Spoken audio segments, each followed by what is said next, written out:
Welcome to the Air Moon Heiress.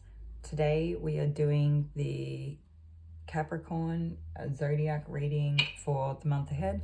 This reading is timeless though, so it won't matter when you find it, it'll just be the month approaching you.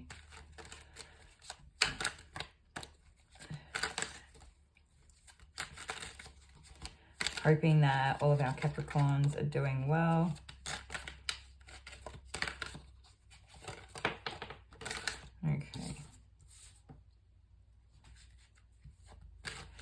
Okay, so there's someone in Capricorn's life who has got a new, like, sudden burst of energy come through, or a new, like, lust for life, or sense of adventure, or spontaneity, or impulsivity, something like that. It seems like it would be really fun, and they'll probably make mistakes along the way, but it's just part of their journey, and it's not something that we need to like worry about or interfere with or feel like we need to micromanage or anything like that. So but it's this new person coming in this, like, with lots of energy. Okay, so that's what it might be. So Capricorn is having this person actually come into their lives. So it doesn't necessarily mean they're a new person, it just means that they haven't already been existing in Capricorn's life for, you know, the past present time. So they're coming in with an offer. It's a love offer or an offer of opportunity. It just feels like there's lots of energy here. So they would probably be pretty upbeat, pretty quick. They might want to do a lot. That it would explain why they are like up, being active, going outdoors, or doing things, wanting to have fun. But I feel like when they bring in this, like, opportunity or this love offer, whatever it is, that they're quite grounded in their sense of how they actually feel. So it's kind of like, on one hand, they're this, like, fun-loving person that wants to go, go, go. And on the other hand, they're a person bringing in an offer of, like, whether it's a relationship or some type of opportunity. That offer itself is actually quite solid and quite steady, and it's quite fluid, all at the same time. I get the sense that it's probably quite well thought out, or if it's not well thought out, it's like the feelings have been quite consistent, and I feel like they're just quite enthusiastic. So I'm not sure, because this person does seem to almost do things on a whim. I'm not sure if, I don't get the feeling that what they're doing is premature. I just wonder if it's maybe there's something here, like, that's kind of missing to the foundation of it. So it's hard to say if they, like, don't know themselves that well, or they don't see potential like, maybe they're missing something in terms of compatibility between the two. But I feel like it's just not in their sight. Like, whatever they're bringing into Capricorn, if there's something missing, they wouldn't even know something's missing. So yeah, hopefully that makes sense. Okay, so underlying, I feel like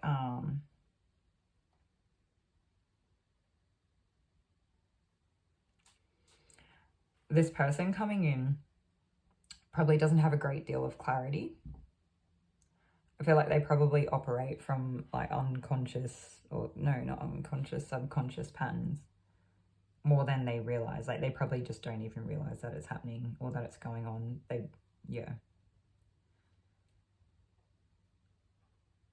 I'm getting something about, like, the ego and the personality, and, like, how, like, we think of ourselves in terms of identity, attachment, and all of those things. It's kind of like so much of what this person feels is what makes them as a person, is kind of clouded here by, they don't realize how much of what they do is operating at this, like, subconscious pattern type scenario. How much of it is just the patterns playing out.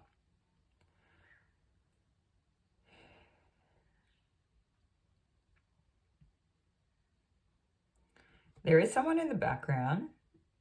They seem like another potential suitor for Capricorn as well. And they're keeping an eye on, like, this this first person that wants to bring the offer in. And I think they see the offer being brought in and that this person is like really fun loving and all these things, but I think they're a bit more aware of like the patterns of behavior and how they play out, and how the people that are embodying the patterns aren't necessarily so aware of them themselves. I feel like this other person is also equally attracted to Capricorn, but I don't feel like they have as much to offer, but rather it's more of an attraction base, and they would, I don't know, like a relationship based on attraction. And it would still probably, I get the sense that it would be like just as fun, but maybe in more adult ways, less in a childlike way. And that maybe it's less of an offer and more of like a person that wants like, I don't know, it's funny because I feel like the first person coming in with an offer feels like they would like a partner in crime of like equal cooperation and an altruistic nature where you're a team and you do things together. Whereas this Knight of Wands person, they're kind of like the leader and they want to follow the leader. So they want someone to come in to do things with them and kind of do what they want to do. Yeah, okay.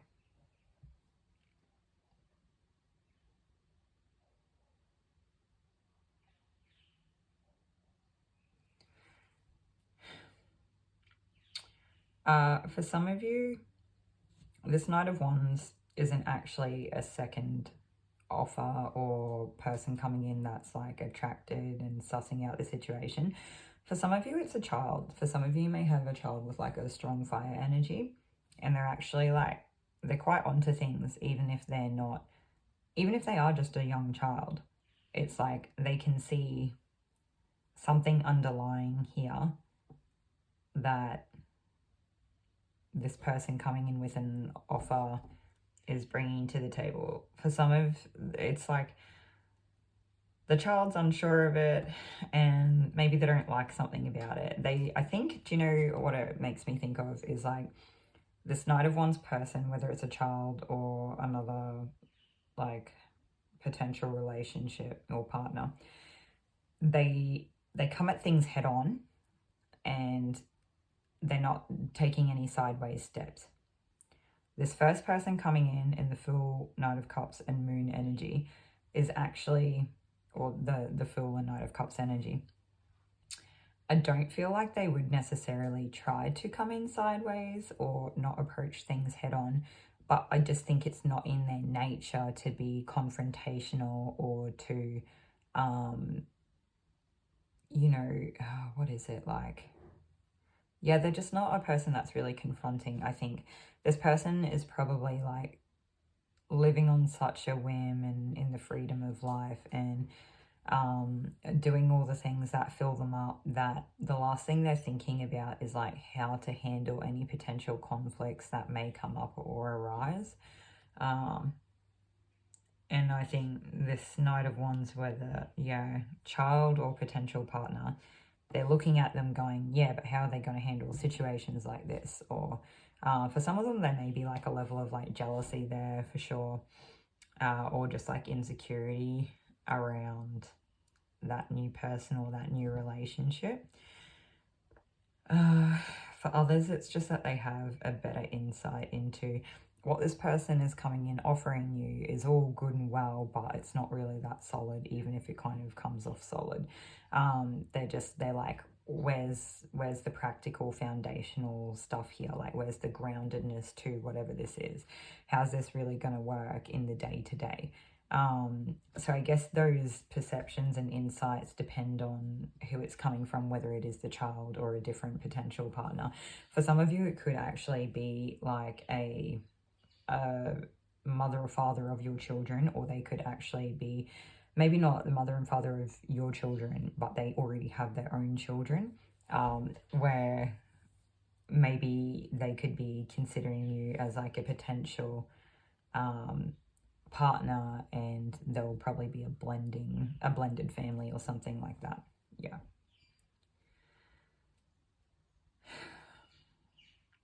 I think for some of you, this person that is an adult they're looking at that subconscious pattern and they're saying, well, I have children and I don't want my children around people that don't understand their own patterning, because my job is to like protect my children or something like that. And so I don't think that this this Knight of Cups full person bringing this offer or opportunity in is, they're not aware of their patterning, and I don't feel like they have intention to do harm, but it does give me the energy of potentially being careless, or just maybe this person themselves doesn't, I don't know if I want to say they don't have good boundaries, but like maybe there's a sense of like naivety here or something like that, where they may let people in too freely or too soon without really putting people through like a proper vetting process, where they're kind of qualifying people as they go. And I understand not everyone lives their life like that. And more often than not, when we're younger, we don't necessarily tend to, and it does make, I do feel like this person's younger for sure. But they might not be younger, they just might be a bit more like free-spirited, or they might be like mentally younger, or have a level of like inexperience in life or something. Or it might not be any of those things. They could just live life through like this like rose-colored glasses, kind of like a very optimistic energy. They don't have to be younger. Yeah, for some of you, this is actually the person, the Knight of Wands character, that's like keeping an eye out on this person coming in and seeing things. For some of you, they're not actually like a child or a parent of children or another potential partner. For some of you, this is kind of like a paternal figure in your family. Like it could be like your father or your grandfather or something like that. And they're seeing this person come in. They're like, that all looks good on the surface, but I see some things here that maybe they don't see or you don't see, and I'm not sure how I feel about that, when we know where we want this to go in the future. And for some of them, it's kind of like they don't want more children cropping up that aren't coming from sustainable relationships, like in the long term, like a relationship of longevity. Whereas others, it's kind of like they're trying to keep the peace and longevity in around the children that are already in the picture or something like that. It's a bit hard. I'm getting like a few different kind of messages come in here, and it's kind of hard to keep up with them. And I think it's going to be a little bit different for everyone. So there's not even specific like timelines or storylines here. It's really like, you know, maybe there's like 20 people in this group. We'll pretend 20 different types. It's obviously much more than that. But like, you know, how do we want to explain it? Spirit saying not to worry about going into that because you already get the idea. Anyway, okay, so we've saved some time there. What else do we want to do? Take a Zodiac card. All right. That was too many. For some of you, that new person coming in might have like some type of like strong attachment, or maybe it's not an attachment, like a pattern of behavior that stems from their mother or their parent, where they're not actually stepping up to be the parent. Okay, so for some of them, it's like an overbearing parental or mother figure, or for some of them, they've kind of stayed stagnant in some type of child life energy that is like deeply rooted, or is like what is it, like from the family roots or something like that. There's like something here that they're playing out that maybe happened in their childhood, or maybe for some of them it's just that they're still in a childlike energy because they do have a mother that is around that's actually really nurturing and does a lot for them. And so this person kind of gets to like live life freely and has a lot to offer because their cup is so full. They actually can, like, you know, offer more to other people around them. And I think the only thing to be cautioned about that is that that's actually like a really wonderful offer, and we should, it's nice and it's good to see when people have good, strong connections and community around. But I think this other person here, this Knight of Wands character that's unsure of who this first person is, bringing in this offer. I think this Knight of Wands character is unsure of how they will fare when they don't have so much support, or they don't have this mother type figure in their lives. It might not be a mother, it might just be a strong feminine that assists them, whether it's like a sister or an auntie or a grandmother or something like that. It's hard to say. It does seem like a strong maternal figure though, so it may not have been like a birth mother necessarily, rather like a friend that kind of is more mothering in ways. Anyway, okay, so is there anything else that we've gotten here? All right, so we want to take a zodiac card. That's what we're up to. There we go.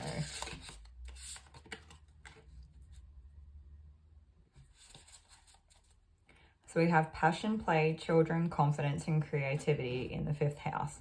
And all of these themes actually really suit a lot of what we've been talking about.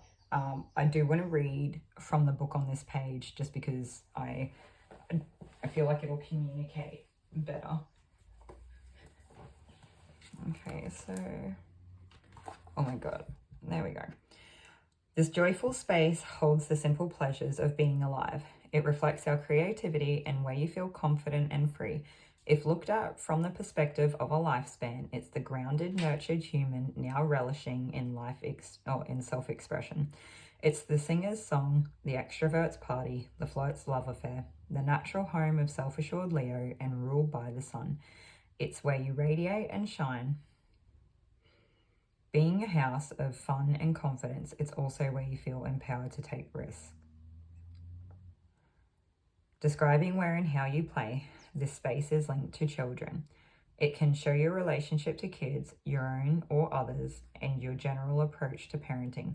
It reveals how you release the weight of adulthood and allow your own spirited inner child the freedom to express itself. It's your zest for life and where you find joy and passion. For some of you, this could just be you as a parent stepping into a new energy where it's actually not about a person coming in at all. It's like there's some sort of upswing in energy that's happened here, or some type of like freeing, where you have this newfound freedom and there's not as much holding you down, and you've got more like room to move and time and sense for adventure or something. And you can take your children out to do more than you could before, or like maybe you're not weighed down by different types of burdens, and you have more in your cup. You have more capacity and emotional availability and the ability to be present with your children than you have had for a while. So you have more to give to them and pass on to them. It's kind of like you have the ability to nurture more. And this other person is actually seeing you in a strong, nurturing, feminine, maternal type energy. They're actually seeing you be like a really good parent. And look, this just because this energy might come off maternal doesn't mean that you can't be a man and, you know, be quite nurturing to your children or something like that, or to children around. It could just be like that nurturing feminine aspect, okay, where we look after kids. Now, if that's the case, you've got one of two people here. You've got a man, it's like a paternal. What am I picking up on first? Are we doing a partner or a family? Okay, yeah, so there's like a paternal family member around that's seeing you in this energy, and I think they're quite proud in like who you are and how you are in your lineage, how you stand as a parent and everything. And I think they've kind of seen you go through the cycle of life, and they've seen you come out in this full energy, and I think they can see you coming back home to yourself in some way, where you're not carrying things that you don't need to. You've been able to, it's almost like a rebirth type energy, and they've seen you come out the other side, and I think they're proud of you. And it's like a strong sense of pride here, they're proud of how you were. And if you have parents that don't tell you that, or it might, like I said, it might not be a parent, but it seems to be like a paternal family figure. They might not tell you that they're proud, but I think they are actually proud. I think they've seen you sort of come up out of some stuff. Anyway, Okay, so that's, and you know, that being the case, it's kind of like a very strong value for them, whether they tell you that it is or not. And they may not display this behavior themselves, but them seeing you displaying it makes them proud. Okay, now that we've got that out of the way, the second person it could be, and keep in mind you could have both of them, but it could just be one or the other for different people in the group, is that they're seeing you in this like child nurturing, fulfilling, present, you know, capable type energy, you know, living your best life and getting out and doing things, and just being a strong, nurturing, feminine figure. And I'm saying strong, I don't mean like you're not coming off like strong in terms of hardness or anything. It's just that you are deeply in your feminine, nurturing nature. Anyway, and they're seeing it, and it's kind of lighting their fire. They're like, I don't know, they just like it. Okay, I'm just gonna leave it at that. All right, and it sparks their interest, and I think it sort of sparks something in them. I'm getting something about, I'm just passing on the message, you make of it what you want and then we'll move on, but it's basically I'm getting something about like spark something in their loins, and it makes me think that they want to have kids, or there's, yeah, something like that. They want to have kids with you. Yeah.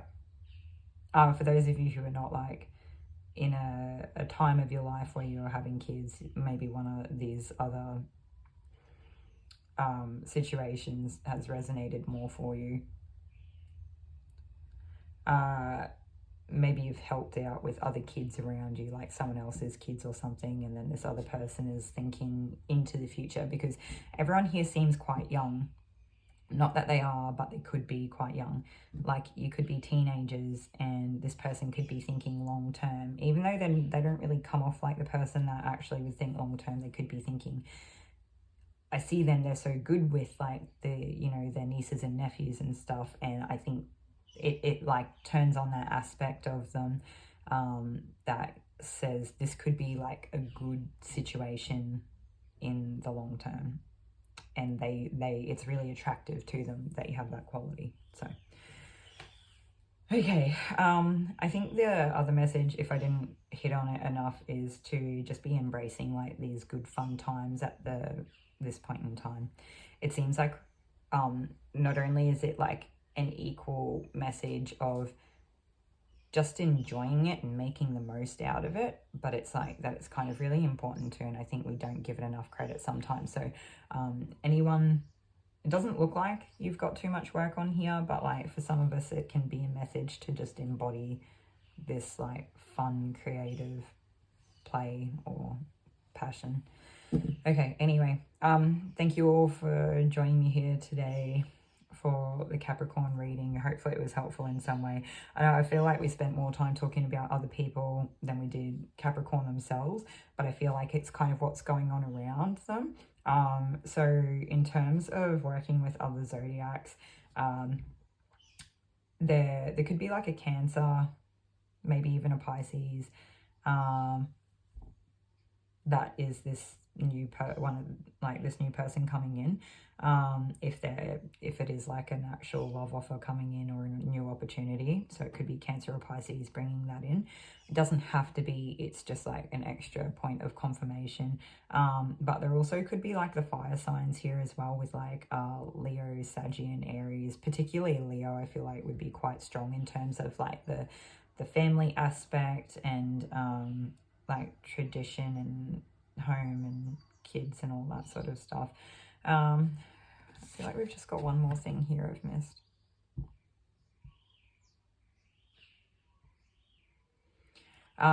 For those of you that are interested, I feel like the reading's mostly over, but it's like Spirit may want you to spend time sitting under the moonlight or doing a meditation under the moon or something like that.